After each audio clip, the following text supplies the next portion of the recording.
আসসালামু আলাইকুম। আমি শরীয়ত। আজকের ভিডিওতে আমি আমার ইউটিউব জার্নি নিয়ে কিছু কথা বলবো। আমি প্রথম ভিডিও আপলোড করি হচ্ছে 2020 সালের 5ই নভেম্বর এবং যখন আমি ভিডিওটা আপলোড করি তখন আসলে আমি হলো যে ইউটিউবে রেগুলার ভিডিও আপলোড করব বা আমি এখানে আরও অনেক ভিডিও আপলোড করব। আমার কিন্তু এরকম কোনো প্ল্যান ছিল না। একইভাবে কিন্তু হচ্ছে কোনো লাইটিং ছিল না, আমি এডিটিং জানতাম না, ইভেন আপনার মাইক্রোফোনও ছিল না। আমি তখন একটা ফোন কিনছিলাম Realme 5i এবং হলো যে আমার একটা ভাই সহকারে আমি ঘুরতে যাই। করেই কিন্তু একটা ভিডিও করা। তো তখন আমি একদম মানে জিরো এডিটিং করা ছাড়াই কিন্তু আমি হলো যে ভিডিওটা আমি হলো যে আপলোড করি আমার চ্যানেলে এবং সেখানেই হলো যে কিছু লাইক এবং কমেন্ট আসে। তখন আমার কাছে ভালো লাগে। মনে হয় যেন এটা তো আসলে দেওয়া যায় এবং এখানে তো অনেক শিক্ষণীয় কিছু আসলে হতে পারে। এবং তারপর থেকে ধীরে, ধীরে কিন্তু হচ্ছে যে ভিডিও আপলোড করা। অলমোস্ট 5 বছর কিন্তু এটা প্লাস হয়ে গেছে আমার ইউটিউব চ্যানেলে কিন্তু হলো যে আমার ভিডিও দেওয়া বা ভিডিও করা। আমার যেটা হয় কি যে আমি যেহেতু চাকরি করি, ওই কারণে আমার জন্য হচ্ছে যে রেগুলার ভিডিও দেওয়াটা অনেক কঠিন হয়ে যায়। বাট তারপরও চাকরির এই পাশাপাশি আমার অন্যান্য কাজের পাশাপাশি আমি যখন ভিডিওটা দেই আমার কিন্তু এখন বর্তমানে আমার চ্যানেলে 270টার উপরে কিন্তু ভিডিও আছে। এই যে 270 প্লাস ভিডিও এগুলোর পিছনে শ্রম, সময় অনেক আছে।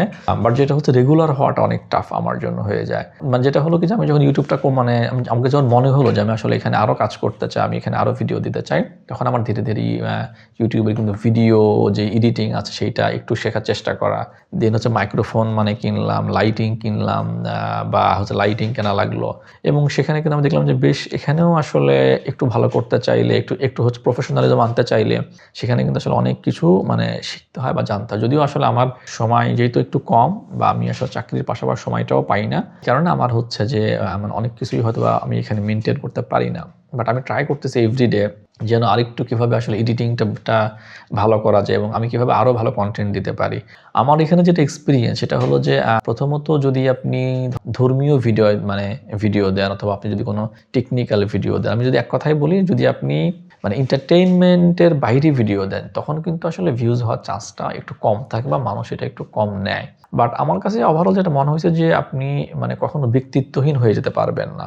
এখন যেটা হচ্ছে যে অনেকেই দেখা যাচ্ছে যে ইউটিউবে বা ফেসবুকে ভিডিও আপলোড করছে, বাট আমার মনে হচ্ছে যে সেই ভিডিওটা যদি তারা আপলোড না করতো তাহলে তাদের আসলে যে পার্সোনালিটি থাকতো, আপলোড করার কারণে তারা আসলে অনেকটা ব্যক্তিত্বহীন হয়ে গেছে। আপনি 10 জনের সামনে এসে কথা বলবেন অথবা আপনি যখন হচ্ছে যে অনেকের সামনে এসে কথা বলবেন, তখন আসলে আপনাকে অবশ্যই ভাবতে হবে যে আপনার এই কন্টেন্টটা আপনার স্ত্রী, আপনার সন্তান, আপনার বাবা-মা, ইভেন আপনার হচ্ছে ক্লোজ মানুষ বা আরও অন্যরা আসলে এখান থেকে কী শিখতে পারছে।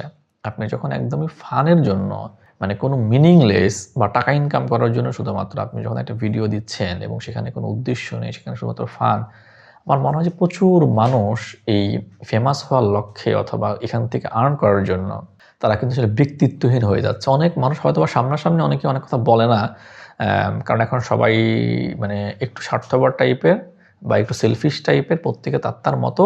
বাট আলটিমেটলি কিন্তু আসলে আপনি যে কন্টেন্টটা দেন বা আপনি যে ভিডিওটা শেয়ার করেন, আপনার এটা কিন্তু মানুষ আসলে খেয়াল করে। সো এই জন্য আমি ওভারঅল আমার কাছে অলওয়েজ যেটা মনে হয়েছে যে এখান থেকে আসলে কয় টাকা আর্ন হলো, কতটুকু ফেমাস হলাম, কতটুকু লাভ হলো, এইটা খুব একটা ফ্যাক্টর হবে না। এটা যেন কোনো রং মেসেজ না দেয়, আমি যেন ব্যক্তিত্বহীন হয়ে না পড়ি এবং আলটিমেটলি যেন আসলে কোনো মিনিংলেস ভিডিও না হয়। সো এইটা আমার কিন্তু অ্যাজ অলওয়েজ আমি হচ্ছে যে অলওয়েজ আমি এটা ভাবছি এবং এই কারণে যেটা হয়েছে যে আমার চ্যানেলে আমি নির্দিষ্ট করে কোনো কিন্তু আসলে ভিডিও শেয়ার করতে পারিনি, কোনো একটা ক্যাটাগরিতে। ওকে, আমি দেখা যাচ্ছে যখন যে বিষয় মাথায় আসতেছে বা আমার ভিডিও করা হচ্ছে আমি ওই বিষয়েই কিন্তু আমি আসলে ভিডিও শেয়ার করছি। যেমন ধরুন আমার এখানে প্রেগনেন্সির কিট দিয়ে আপনি কীভাবে বাসায় প্রেগনেন্সি টেস্ট করবেন, বাবু কনসিভ হইছে কি হয় নাই, আমার চ্যানেলে এই বিষয়ে ভিডিও আছে, সফটওয়্যারের বিষয়ে ভিডিও আছে।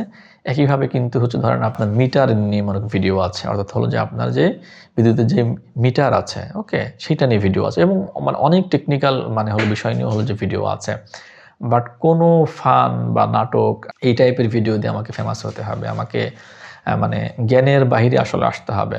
সো এই জন্য একেকজনের হয়তো বা মাইন্ডসেট একেক রকম, বাট আমার মনে হয় যে শিক্ষা, আপনার আভিজাত্য, আপনার ব্যক্তিত্ব, আপনার ম্যানার, এই জিনিসগুলো অলওয়েজ ফ্যাক্ট করে। ওকে, একটা সোসাইটিতে আপনাকে এটা অবশ্যই মানতে হবে। আপনি হয়তো বা ধরেন হচ্ছে যে হিরো আলম, সে হয়তো অনেক ফেমাস, কিন্তু একটা লেভেলে গিয়ে কিন্তু আসলে সেটা আসলে ব্যক্তিত্বহীন। হ্যাঁ, সাপোর্ট কিন্তু মর্যাদা নাই শিক্ষিত সমাজে আপনি যদি আসেন। সো এই কারণে যেটা হচ্ছে কি যে আপনি ইনকাম করেন, আপনি হচ্ছে যে ফেমাস হন বা আপনি মানুষের জন্য কিছু করেন, বাট একদম ব্যক্তিত্বহীন হয়ে এটা করবেন না। So I will request to everyone যারা হচ্ছে যে ইউটিউব, ফেসবুকে ভিডিও দেয় বা ছবি দেয় বা অনেক লেখা দেয়, যেগুলো আসলে আপনাকে ব্যক্তিত্বহীন করে তুলছে এবং যেগুলো থেকে আসলে বাস্তবে মানে কোনো লাভ আছে বলে আমার মনে হয় না। ইভেন আপনার কাছে মনে হয় যে একটা সময় পরে গিয়ে এটা আপনার কাছে খুবই হাস্যকর মনে হবে। So I will request you যে প্লিজ শুধুমাত্র ফেমাস হওয়ার জন্য এটা করবেন। সবচেয়ে ভালো হয় যে যদি কোনো না কোনো একটা অ্যাঙ্গেল থেকে এটা শিক্ষণীয় হয়। ওকে? সে টেকনিক্যাল পার্ট হতে পারে, সেটা ধরেন আপনার বুক রিভিউ হতে পারে, ধরেন সেটা হতে পারে যে আপনি কোনো একটা টিউটোরিয়াল বানালেন, হ্যাঁ? এরকম অনেক বিষয় হতে পারে। সেটা রান্নার হতে পারে, সেটা হচ্ছে যে অন্য কোনো বিষয়ের হতে পারে। সো এইটা আমি অলওয়েজ মাথায় রাখছি এবং আমি খুব ট্রাই করছি যে আপনারা দোয়া করবেন যে আমি যেন সামনে আরও বেশি রেগুলার ভিডিওটা শেয়ার করতে পারি। সো আমার যারা সাবস্ক্রাইবার আছেন, যারা আমাকে ভালোবাসেন, যারা আমার ভিডিও দেখেন তাদের প্রতি অনেক কৃতজ্ঞতা, অনেক ধন্যবাদ, অনেক ভালোবাসা যে আমার এই যে ক্যাটাগরিবিহীন ভিডিও, এই যে নির্দিষ্ট একটা নিশের বাইরের ভিডিও, এই যে আমার হচ্ছে রেগুলার ভিডিও দিতে না পারা, তারপরেও যে আসলে আপনারা আমার ভিডিও দেখেন, আমাকে দেখেন, মাঝে, মাঝে কমেন্ট করেন, আমাকে জানান।